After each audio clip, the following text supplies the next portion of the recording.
Welcome to the EntrePastors podcast on YouTube. This is a show that helps pastors think, act, and thrive as prosperous entrepreneurs.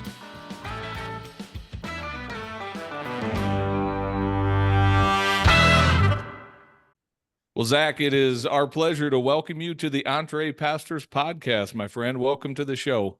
Well, thank you for having me. I'm honored to meet with you guys and be able to just share a little bit of my story, and hopefully it resonates with someone out there. Yeah, I'm looking forward to digging into this. I just this morning before we hit record here, I was looking back at just a little bit of our conversation over previous years on Facebook and recognized I don't think you and I've ever actually talked in person before. So I'm really excited to kind of meet you virtually this way and also to unpack your story. So why don't we start here? Give us a little bit of a snapshot of where you currently are serving in ministry, and then we'll go back from there and kind of unpack the ministry side of things before we jump into the business side of things. Yeah, sure enough. So I kind of two major ministry things that I do. One, I'm the pastor at Gowan Bible Church in Gowan, Michigan, the huge megalopolis. We have a post office and a gas station, and so I've been a pastor, the lead pastor there since 2009, and get that joy of doing that. And then the other thing that I do is the Rural Pastors International, which is reaching out to rural pastors in Uganda and training, doing theological and sustainability training with them. So those are kind of the two ministry things that I'm really just passionate about. Where in Michigan is Gowan, Michigan? You got to hold up your palm. Yeah, like I was going to say, Michigan. you know you're talking to a Michigander when they hold up their hand to tell you where they're from. So, Detroit's kind of over here. So right. Grand Rapids, the second largest cities here, we're about 30 minutes north of Grand Rapids. So. Oh, very cool. Very cool. Well, I've got family in Michigan, so I always feel somewhat connected to that. Have you been born and raised in Michigan, or how long have you been there? I was born just south of Grand Rapids and lived there until I was about a senior in high school, and then I tried to escape. I moved south and ended up back here in 2006. So yeah. Okay. Well, hey man, this may be y'all's year for football. Your Lions are looking pretty good if you're into that sort of thing. They always start off great, and then they always manage to let you down. Well, I'm a Vikings fan, born and raised in Minnesota, so I feel your pain there. But yeah. And I'm kind of cheering for you guys. Going to sit over here and just wait till you all are finished talking about the Big Ten, okay? and then I'll jump in. We're in the NFL right now, Les. So yeah, we'll come back to college later, but.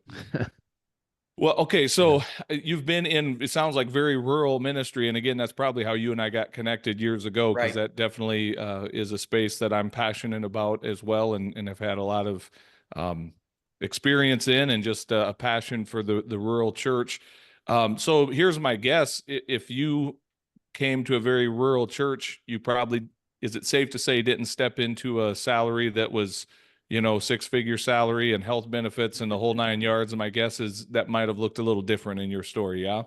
Yeah. The church had about 10 people when we got a call to come and pastor at the church. And the one thing that allowed us to be able to do it was they offered me a parsonage and some of those things. And so we were able to do it on a 3-figure income, and yeah, so it definitely was part of the story that God was writing in my life, though. Now, before we hit record here, you said that you've pretty much been bivocational from the beginning. So what has that looked like, your bivocational ministry and journey as you've been also pastoring? Yeah, so kind of my first job was working as a youth pastor in a church in Tennessee. And while I was there, I worked in a psychiatric facility for teenagers, and, I ran pizzas and, just anything to meet and, make ends meet. And so when I came to a small church, I kind of already had that expectation that this isn't going to be my sole source of income to provide for my family. And so over the years, I've done a number of things. I taught in a Christian high school, taught civics and economics and history. I worked in hospice care for a number of years. And so I've just had different occupations over the years. And probably about 6 years ago, I stepped into kind of taking over a small commercial cleaning company that my dad and I had started. He was getting ready to retire. I was drawing just a little bit of income off of that to help pay my kids' school bills. And he's like, I think I'm done. We're just going to kind of close this thing down. And I said, well, why don't I just take it over and turn it into a business? And so that's really kind of when kind of launched into that, and had that little bit of a platform to be able to start from, and then moved into kind of where we're at today. I definitely want to circle back and hear more about this Rural Pastors International, because there's some exciting things there I want to hear about. But let's stay on this thread right now with your current business. So tell me more about that. You and your dad started a commercial cleaning business, and then you had an opportunity to really step in and lean into that. So what does that look like right now? Give us a snapshot of what your entrepreneurial business looks like. So currently, we're on track to probably do about $2 million in gross revenue this year. Awesome. I've got anywhere from 35 to 45 employees. Commercial cleaning, that number rotates quite a bit. But we've, gone from a space where, I kind of wondered how we're going to make ends meet, to I've got 2 kids in college this year, and being able to say to them, apart from, kind of your scholarships and grants that you've gotten, you don't need to take out loans to finish paying for the remainder of that school bill. I've got that covered. So, Praise God. The ability to be able to say that to your kids, when you kind of come from a space where you had to take out loans and it was a struggle, and you're working 2, 3, 4 jobs just to be able to make it all happen, and to see God kind of grow you into a space where, even, one of my boys is in school in Florida, and the hurricane was blowing through, and mom's like, we can't leave him down there. We got to get him home. And to be able to just buy an airline ticket to fly him home for 3, 4 days so that he wasn't there. When I was younger, that would have never happened. That was outside of the realm of possibility of even dreaming about. Yeah. Yeah. There are so many listening to this right now that can relate with that 100%. Just the ability to not even do luxurious things, but just necessities that are just a little bit above bare minimum. To be able to do that is very out of reach for so many pastors that are just kind of stuck in that, place of having one income from a church. And I'd love to hear a little bit of, speak to this. Early in your journey, you were working multiple jobs, like you said, doing whatever you needed to make ends meet. Fast forward to today, you are running a business that, is on track to do 2 million in revenue this year. Talk to the pastor listening to this who is very willing to be bivocational, but for them, that just means going down the street and working for Dollar General, stocking shelves. Not that there's anything wrong with that, but where they're receiving an hourly wage versus the reality of someone like you that's running a business for yourself. Like, if you could encourage that pastor to think about the benefits and maybe the challenges of being the business owner, what would you say to that pastor listening to this? So, for me, it was never an option. I had to do something, and, we were at the point where, baby's diapers needed to be cleaned, and I couldn't have even afford the laundry soap to clean those diapers. And so saying, hey, I've got to do something, and stepping into a job, and it was good. It started meeting some needs. And the problem with it was, when you went as an employee, they wanted to dictate your time, your schedule. And again, my calling was to serve as a pastor, to be able to be available to the people of the church, to be able to serve, spend time in counseling or preparing messages, and, doing all of those things that take time. And so as an employee, I didn't get to dictate my schedule as much. Moving into the place of being a business owner, one of the things that is really of benefit is that I get to control my schedule more. Now, as a business owner, you don't think it's easy. It's hard work. Yeah, that was my question, Zach. So speaking of that, how much are you involved in the day-to-day operations versus having people that are hands-on so you can have some freedom and flexibility?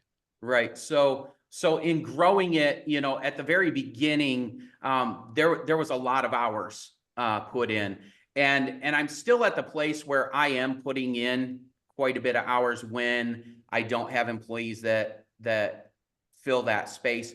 I do have structure now in place where I've got some management level people in place where, I can take off 2 weeks to go to Africa. And I don't have to worry about the business falling apart. So some of that, there is time intensity that's involved, but I get to kind of dictate where that time, where it fits into my schedule so that I can make it happen for doing ministry and the things I'm called to do. Mm-hmm. That's good. Talk to me about the number of ministry opportunities that you have just with your employees, the people that serve on your team. I'm sure you've got many stories you could share, but it's a theme we hear often from our pastors who are also in the marketplace as business owners, how many times they get to serve either their staff or their customers in very real ministry conversations and experiences. So what would you say to that? What has your experience been? So again, because commercial cleaning industry, pretty high turnover rate, I look at that as an opportunity to share the gospel. So just about every person that's ever come through my doors as an employee has heard a gospel presentation from me. And getting that opportunity to do that. And there's some people that come through, work for me for 3-4 days, and then they kind of move on or they're done, what have you. And to me, those are just the ones that God brought in so that I could share the gospel with them.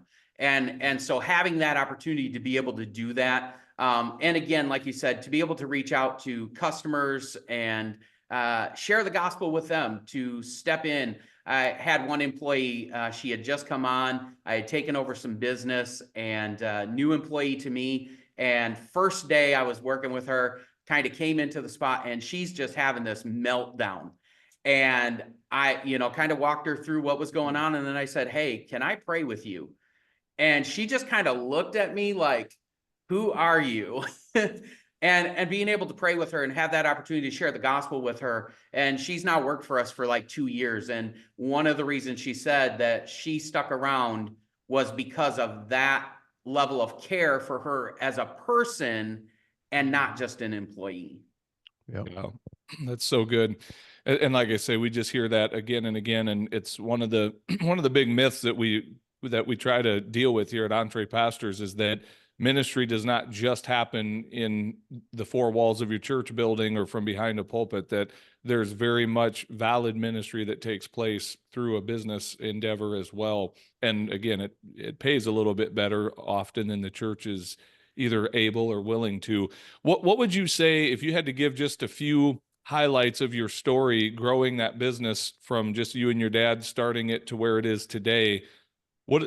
Talk us through that, because there's obviously different layers of running a business. You don't just jump into something that's, bringing in 2 million in total revenue. Like, that takes time to build and grow that. So what are some of the highlights as you look back over that journey of growth, going from just starting it to now where it is today?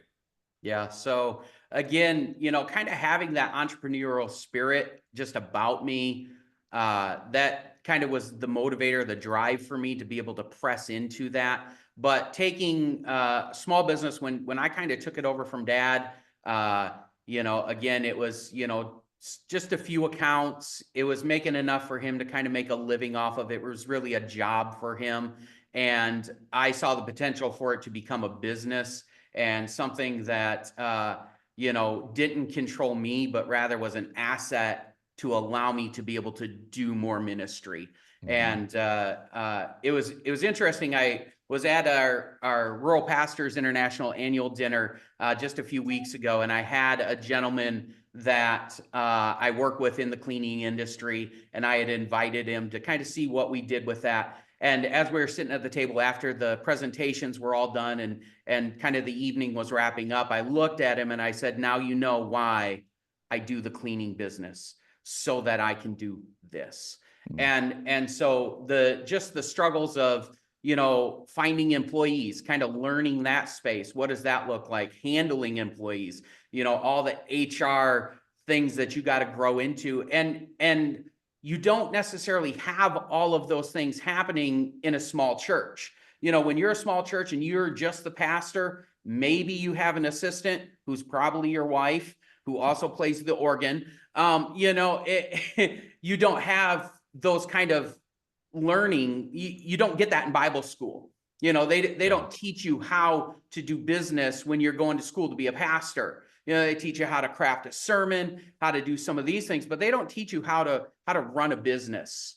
And so a lot of that stuff just came from my own, like I consume a lot of books. I listen to a lot of audio on successful business owners, and not just from the industry I'm in, just all industries. And so having to learn how to do sales, to go out and to bring in clients. Why should you let us come in and clean your space? Those sort of things. And really using, some of my psychology degree background with my employees, because not only are you their boss, sometimes you get to be their counselor. And being able to, again, use that to lead into who we are in Christ and what we have to offer, not only just as a paying you as an employee, but we have something greater to offer you in Christ and the freedom and hope that he offers. So, it's been a journey, to go from taking that small business with just a few accounts to where, we are now cleaning 30 to 40 buildings a night. Like I said, 35, 40 employees. There's no way I can do it myself. And so we do have a really good core team of people. And I think that's one of the things is that where as a pastor, you learn how to work with people and shepherd people and talk to people. And that's a skill that you use in business and finding quality employees, because you learn how to read people, you learn how to work with people and nurture and grow them. Yeah. I heard you mention earlier that you are in a town of, where there's a post office and a gas station, and that's about it. So how far out of home base do you have to go to clean 35 to 40 businesses a night? Yep. So we live just north of Grand Rapids, which is kind of the second biggest city in Michigan. And so that's where all of our business is at. So I drive 35, 40 minutes a day to drive into town to do work there. I keep an office in town there as well. And so that, I always have to factor that in, that, 45-minute drive in and that 45-minute drive home. And it's just part of the deal, living a rural life. Yeah, I so resonate with that. I live in a town of 2,300 people, 45 minutes north of where I'm sitting today. I'm in downtown Sioux Falls, which is where so much of my life and business is now, but it's a 45-minute commute up and down the interstate. And we just got a shop for both of our businesses here in Sioux Falls now, which is huge, to not be having to cart our equipment back and forth and whatnot. But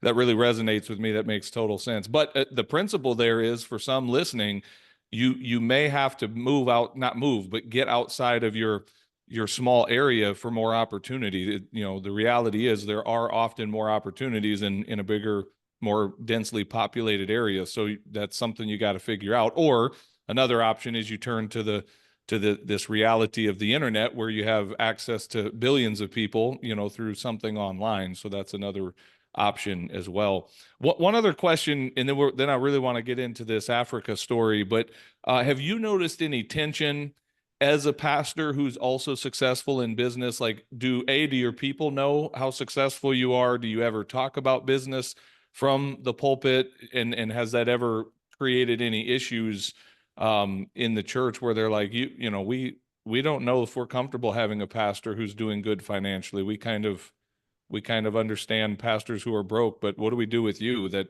isn't broke and doesn't need our money necessarily? Like, speak to that. What does that part of your journey look like? Yeah. So again, when I first came to the church, I pretty much told them, I said, hey, what you guys are offering is not enough to raise and keep a family on. Appreciate what you're doing. feel God's calling us here, but I am going to have a second job. And so right from the get-go, I kind of helped lay that groundwork, that framework for them, knowing that I was going to have to work outside of the church.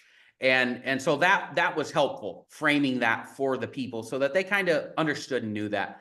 I don't know that all the people in my church know how successful we are. I don't really share, that.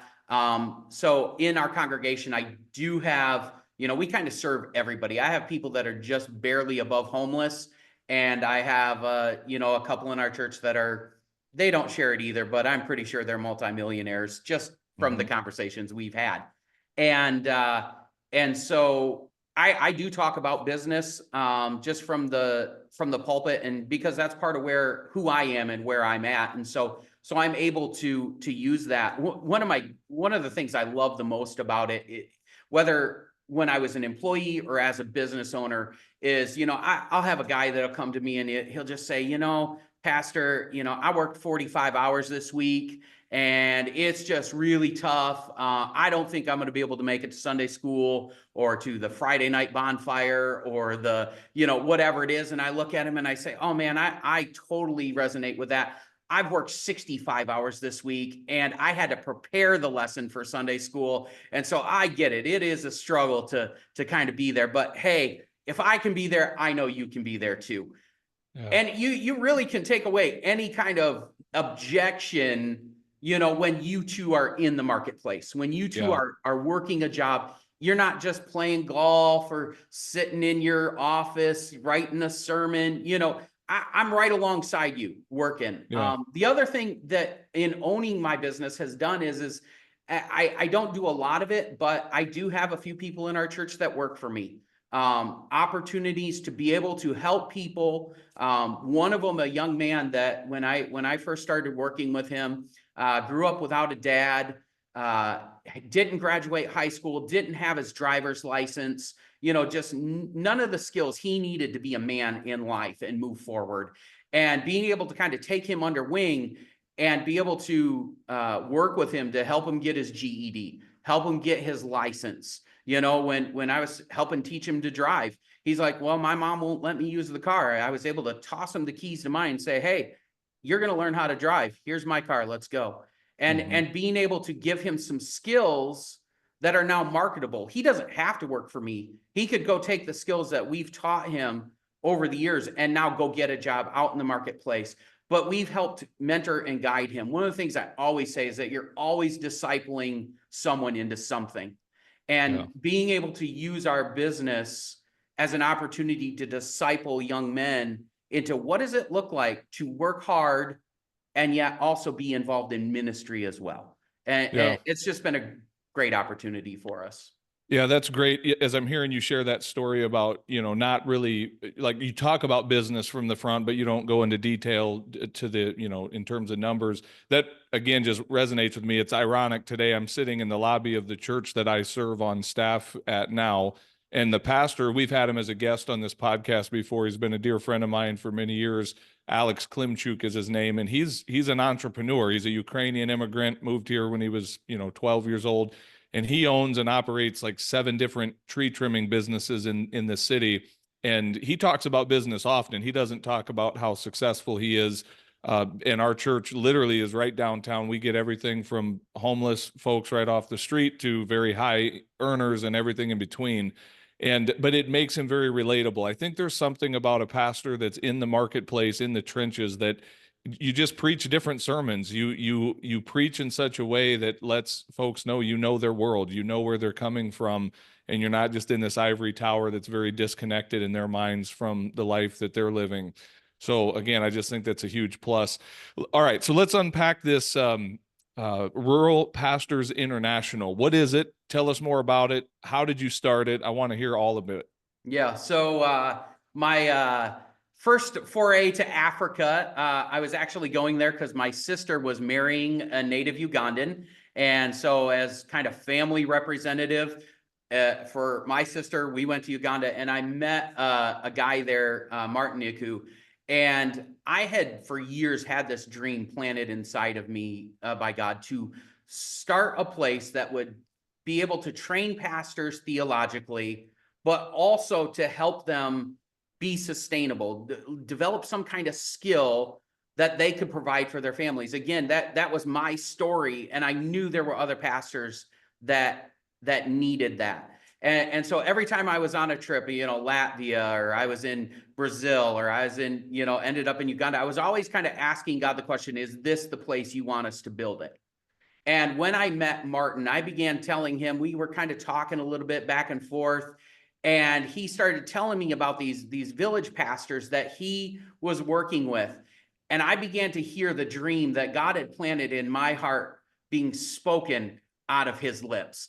And it just, we began to feed off of each other. We literally had napkins, and we were drawing out, someday we're going to have a building and we're going to do this. And so that was about 10 years ago. And we just started doing this. I started showing up there. We would meet with pastors underneath trees.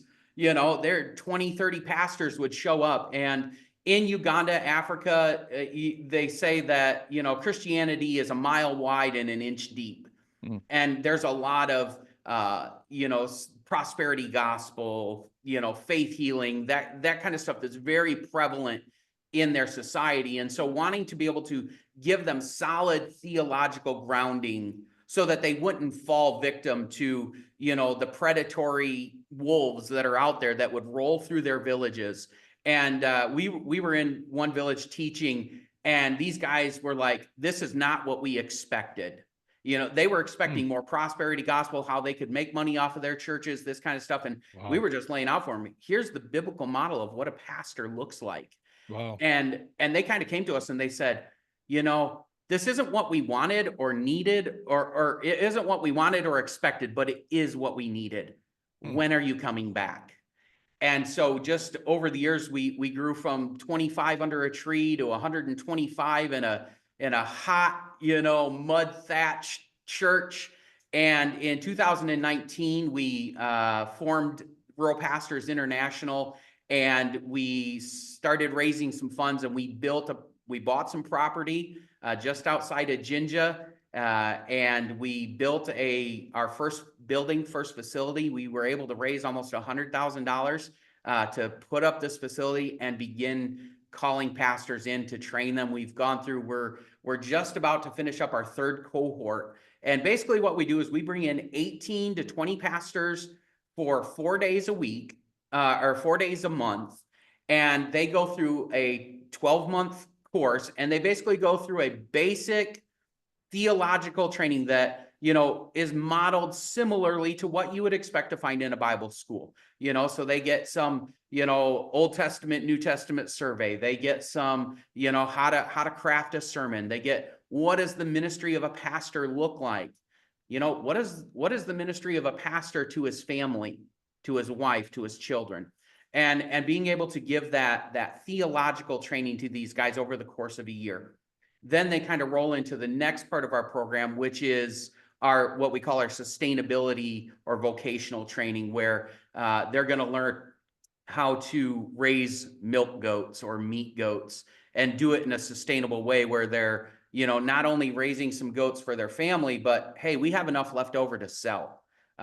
Poultry, we've done that with poultry. And then also some of these guys we've been able to get them training how to repair the motorcycle bikes that are just everywhere in Uganda. And so now these guys are able to have a source of income because most of their churches are not paying them.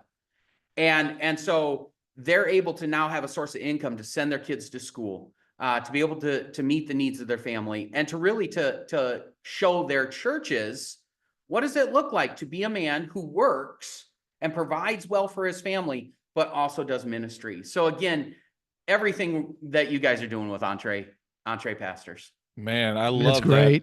That. I love that. Yeah, the fact that go ahead, Les. the fact that you've got the resources to do that because you feel led to do it, and you can go to your church to give them the blessing of investing in that, but you don't have to. And so the work will go on, no matter whatever the degree is that they want to buy in. You can still support that work. That's awesome. Yep. Yeah, absolutely. It's just amazing to see how God has taken, it's one of the things that I heard Francis Chan say it years ago was, he used to pray for God to bring rich people into his church so that the church could grow and he could do ministry. And he just saw this and he said, at one point, I just decided, God, I already know what my heart is towards ministry. Just make me rich so that I can go do the ministry. And, when I heard that years ago, I was just like, yeah, that makes sense. Yeah. God already has my heart. He already has my wallet. God, just increase my wallet so I can go do the ministry you've called me to do. I love that. And that's the thing. So often we have, and it is, I believe in our culture, it's a pushback from that prosperity gospel that you mentioned earlier, where there is almost a predatory aspect to that, especially when it's being given to impoverished people to begin with, to take every last bit you can from them under the guise that they're going to become rich. Like there's just such a, that's an extreme. It's gross. We recognize it. And I think there's such a pushback to that it has so many in this place of being in the poverty scarcity mindset to say, well, I can't ask God to make me rich. And yet we love it when rich people show up in our church. We love rich people when it comes time for the offering. So what if we just cut out the middleman and say, God, make me rich? Like, let me figure out how to go out and build an incredible income and build wealth that's sustainable for me, for my family, for generations to come, and to fund the kingdom work that you've put in my heart. I think it's a beautiful thing. I think it's the wave of the future that more and more pastors are going to be figuring this out instead of living, hand to mouth, just on the donations of others.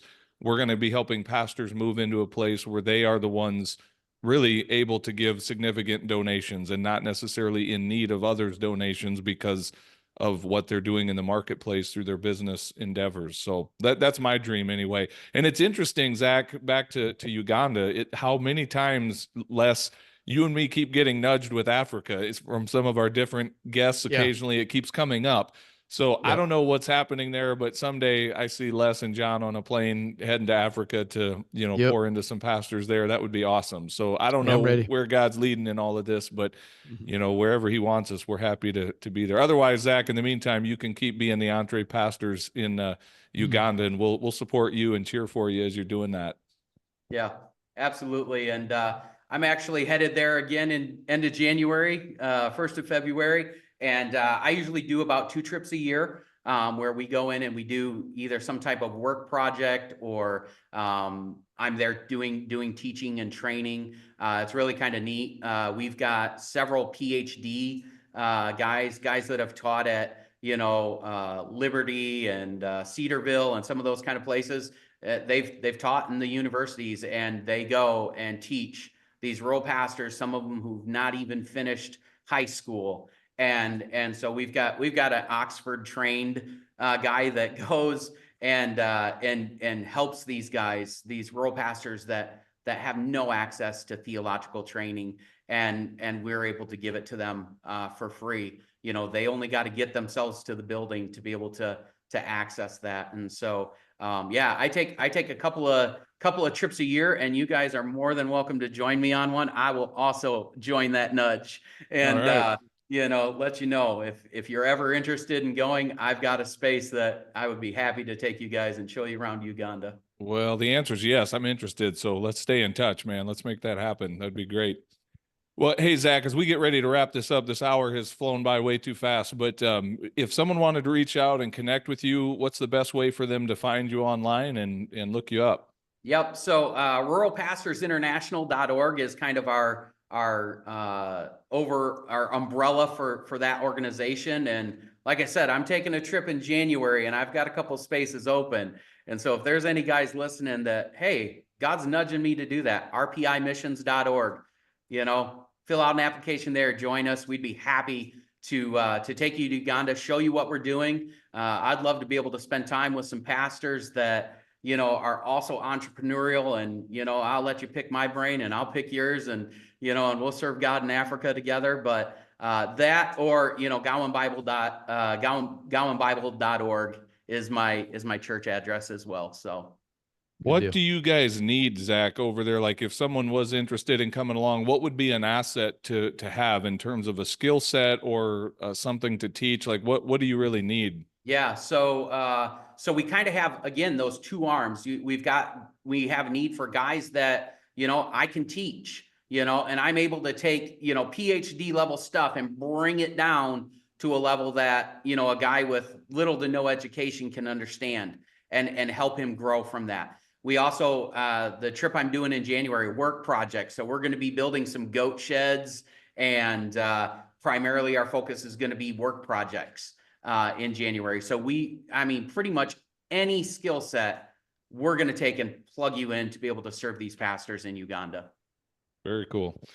Very cool. Well, I have a feeling that's going to resonate with some in our audience. So, and certainly resonates with me, man. I'm interested. So, Zach, it's been a pleasure, man. Thank you for the work that you're doing. Thank you for the time that you've given to hang out with our community today. Yeah, absolutely. It's been a pleasure. And again, I just hope someone's encouraged, and some pastor out there that, is struggling, doesn't know, where it's going to come from. God has a plan, and he's using the pain that you're experiencing right now to launch you into something better. I firmly believe that, because that's what God did in my own life. That's good. Hey, and Jon, for all the folks that are, joining us with YouTube but can actually see you, thank you for joining us from that Christmas tree farm today. We're grateful that you were able to do it remotely. The Christmas tree, are you saying that because of the lights that are above me? Yeah, it's either that or is it a car dealership? I'm just trying to decide. Car dealership. It's our church's lobby. It's our coffee cafe, but I'll let them know you thought it was a Christmas tree farm. That's great. So, all right, guys. God bless. We'll see you soon. All right, man. Well, hey, thanks for watching this episode of the EntrePastors podcast. Make sure you hit that subscribe button so you can be notified every time we release a new episode. If you'd like to get connected to other pastors who are learning to think, act, and thrive as prosperous entrepreneurs, then we invite you to check us out on Facebook. Just search for the EntrePastors Connect group. Answer a few of our simple questions there, and we'd love to include you in the conversations. And if you're really ready to go to the next level, then we invite you to join our EntrePastors membership community. When you become a monthly subscriber, you will receive access to courses, exclusive community, and coaching that will help you along in your own EntrePastors journey. If there's anything else we can do to serve you, please visit us at EntrePastors.com, and we will do our best to serve you there. God bless everybody. See you soon.